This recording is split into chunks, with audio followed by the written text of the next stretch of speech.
Buen día compañeros, compañeras, profesora y público en general. Mi nombre es Hernán. Soy estudiante de la Universidad Nacional de Trujillo. En esta oportunidad les voy a hablar sobre los diversos estilos de aprendizaje, así como también les argumentaré el estilo que yo uso. Para ello, he creído conveniente presentarles las siguientes diapositivas, que presentan los diferentes modelos de aprendizaje que varios autores han desarrollado a lo largo del tiempo. Pero antes de explicar qué son los modelos de aprendizaje, vamos a definir qué son los estilos de aprendizaje. Estos son los rasgos cognitivos, afectivos y fisiológicos que sirven como indicadores relativamente estables de cómo los aprendices perciben, interactúan y responden a un ambiente de aprendizaje. Además, es el conjunto de estrategias que cada persona utiliza para su aprendizaje. Los estilos de aprendizaje, según Quiroga y Rodríguez, reflejan diferencias cualitativas y cuantitativas, individuales de forma mental de cada individuo, y que determina la forma que éste percibe, atiende, recuerda y piensa. Por otra parte, Grasha sostiene que son las preferencias que los estudiantes tienen para pensar, relacionarse con otros en diversos ambientes y experiencias. Como sabemos, existen 4 principales aspectos que impactan, se relacionan con el aprendizaje. Estos son el aspecto cognitivo, el aspecto emotivo, el aspecto fisiológico y las experiencias vividas. Posteriormente voy a explicar los modelos de aprendizaje, los cuales se dividen en 4. El modelo de Kolb, el modelo de programación neurolingüística de Bandler y Grinder, el modelo de Bark y finalmente el modelo de los cuadrantes cerebrales.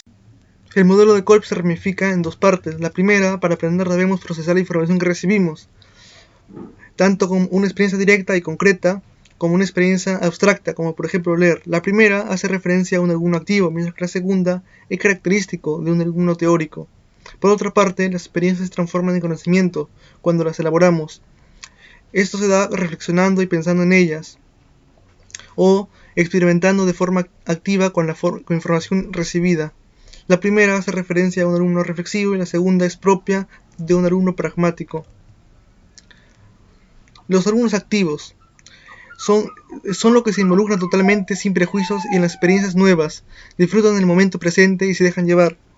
Algunas de sus características son las siguientes: actúan, luego piensan, es aventurero, innovador, extrovertido, también es muy descubridor, apasionado, se arriesga mucho, es participativo, es muy hablador también, le gusta trabajar en equipo, generalmente asume liderazgo, pero le dificulta actuar de manera pasiva.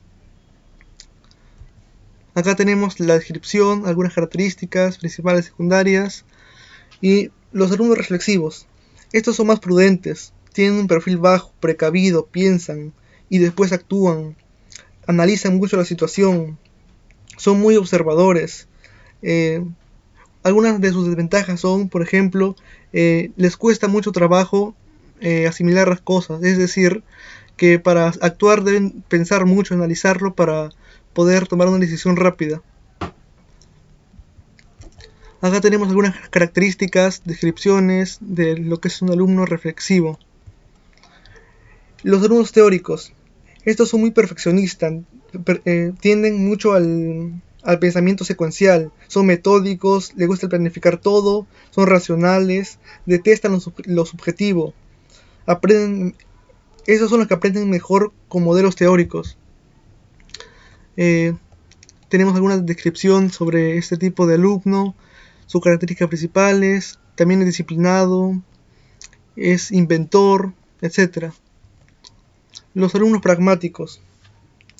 Estos siempre están queriendo probar las teorías, actúan rápido, son muy positivos y buscan lo útil, buscan lo que es práctico, rápido, no les gusta mucho la teoría. Acá tenemos un cuadro comparativo de los tipos de alumnos, tanto los activos, los reflexivos y los teóricos. Como sabemos, los alumnos aprenden mejor, los alumnos activos aprenden mejor cuando realizan actividades cortas de resultado inmediato, cuando hay emoción y crisis, pero les cuesta mucho aprender cuando tienen que adoptar un papel pasivo, cuando tienen que asimilar, analizar e interpretar datos, cuando tienen que trabajar solo. Mientras que el alumno reflexivo es bueno, aprende mejor cuando revisa e investiga sobre lo aprendido, intercambia opiniones a partir de parámetros establecidos. Y le cuesta trabajo aprender cuando participa en actividades no planificadas, no tiene datos suficientes para extraer conclusiones, está presionado por el tiempo. Y finalmente el alumno teórico a partir de modelos y teorías y sistemas con ideas y conceptos que presentan un mejor reto, aprende mejor. Pero le cuesta trabajo aprender cuando las actividades que impiden, cuando las actividades son ambiguas o cuando ocurren situaciones que enfatizan en sus emociones. Según el modelo de Kolb, después de haberme realizado el test, los resultados dieron que soy un alumno reflexivo, ya que soy prudente, precavido, pienso, después actúo, requiero tiempo para poder tomar decisiones, soy analítico y muy observador. Prosiguiendo con la exposición, el modelo de la programación neurolingüística, creado por Bandler y Grinder, sostiene que existen tres tipos de personas: la persona visual, la auditiva y la kinestésica. La primera entiende el mundo tal como lo ve, el aspecto de las cosas es lo más importante. Cuando recuerda algo lo hace en forma de imágenes, transforma las palabras en imágenes y cuando imagina algo de futuro lo visualiza. Son muy organizados, les encanta ver el mundo ordenado y limpio. Siempre están controlando las cosas para asegurarse que estas estén bien ubicadas. La gente visual suele ser esbelta. Su postura es algo rígida, con cabeza inclinada hacia adelante y los hombros en alto. Se presenta bien vestida y siempre se les ve arreglada y limpia. La apariencia es muy importante. Combina bien su ropa y elige con cuidado. La persona auditiva tiende a ser más sedentaria que la visual. Es más cerebral que otros y tiene mucha vida interior. Estará muy interesado en escuchar. La persona auditiva es excelente conversadora. Tiene una gran capacidad de organizar mentalmente sus ideas. A veces parece estar de mal humor debido a su sensibilidad a ciertos tipos de ruidos. Normalmente son muy serios y no sonríen mucho. Su forma de vestir nunca va a ser tan importante como sus ideas. Su estilo tiende a ser conservador y elegante. Finalmente, la persona kinestésica es muy sentimental, sensitiva y emocional. Lleva el corazón a flor de piel. Demuestra su sensibilidad y expresa espontáneamente sus sentimientos. Se relaciona muy fácilmente con otras personas. La apariencia no les interesa mucho. Algunas veces su forma de vestir tiende a ser descuidada y puede no combinar. Lo que a ellos les importa es sentirse cómodos. Se mueven mucho pero con soltura y facilidad. Sus posturas son muy relajadas, con hombros bajos y caídos. Sus movimientos son lentos y calmados. Gesticulan mucho, se tocan y tocan constantemente a los demás. En mi caso, después de realizarme el test, he concluido que soy una persona visual, dado los argumentos antes mencionados. Según el modelo de Bark, sostiene que existen 4 estilos de aprendizaje: el visual, el auditivo, el lector y el kinestésico.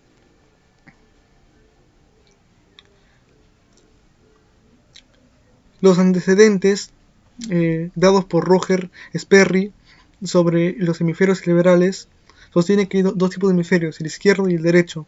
El izquierdo es el lógico, es secuencial y lineal, tiene análisis a detalle, piensa en palabras y números, le gusta matemáticas y lectura. Además tiene un pensamiento convergente, mientras que el hemisferio derecho es intuitivo, piensa en imágenes y sentimientos, es creativo, piensa de manera global y tiene un pensamiento divergente.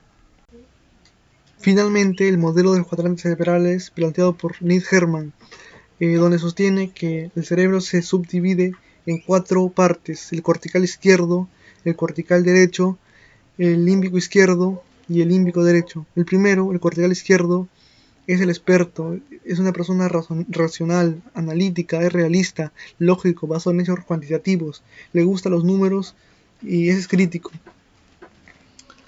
Además presenta características tales como que es frío, es calculador, es inteligente y le gusta trabajar solo.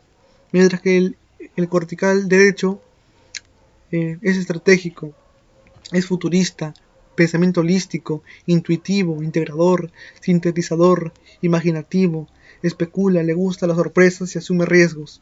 Además es muy curioso y juguetón. El límbico derecho es la persona que es muy comunicadora, tiene habilidades interpersonales, es sentimental, estético, emocional, expresivo, es muy emotivo, además es espiritualista, le gusta hablar mucho con la gente y es muy sensible.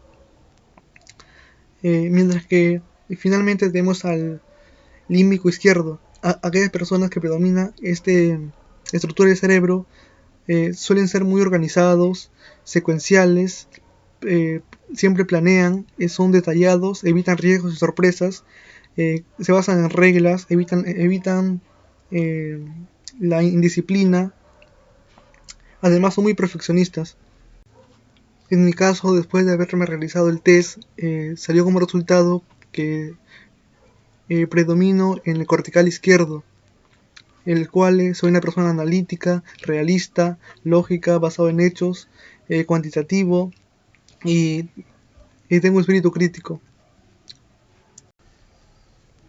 Finalmente, para complementar la exposición, voy a explicar la teoría de las inteligencias múltiples planteada por Howard Garnett, donde sostiene que existen 8 tipos de inteligencias: la inteligencia lingüística, la inteligencia musical, la inteligencia espacial, la inteligencia lógico-matemática, la inteligencia corporal kinética, la inteligencia intrapersonal, la inteligencia interpersonal y la inteligencia naturalista.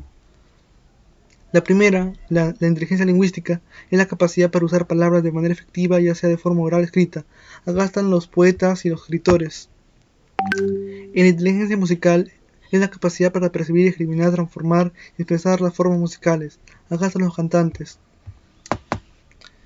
La inteligencia espacial es la habilidad para percibir de manera exacta el mundo visual y espacial.